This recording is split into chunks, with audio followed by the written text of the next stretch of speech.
Nakahanda na ang Department of Education Central Visayas o DepEd 7 na lumahok sa Palarong Pambansa 2025 na gaganapin sa Lawag City, Ilocos Norte mula sa Mayo 24 hanggang 31, 2025. Ang National Youth Sports Event na ito ay itinataguyod ng DepEd para mapakita sa ang mga student athletes mula sa buong Pilipinas na maglaban-laban sa iba't ibang sports. Sa panayam ng Bombo Radio Cebu kang Dr. Salustiano Jimenez, ang Regional Director ng DepEd 7 na kinumpirma nito na ang advance party ay kasama niya dumating sa Ilocos noong Mayo 15 at ang full delegation ay darating sa Mayo 22. Idinagdag nito na mayroong mahigit 900 delegates mula sa Central Visayas na lalahok sa Palarong Pambansa 2025. Binigyang diin ito na matindi ang kanilang paghahanda para sa mga nasabing events, gayon din ang mga student athletes. Kaugnay nito, nananawagan si Jimenez sa lahat ng panalangin mula sa mga Cebuano at sa buong Central Visayas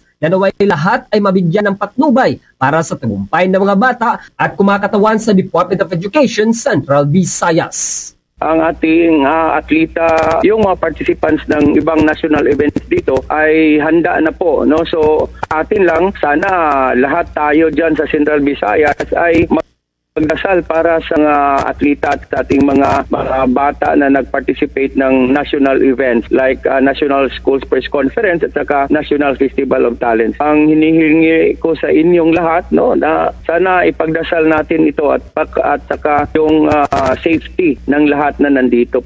Mula rito, sa lungsod at lalawigan ng Cebu, ako si Bombo Ken Apor para sa number 1 and most trusted radio network in the country, Bombo Radio Philippines. Basta Radio, Bombo!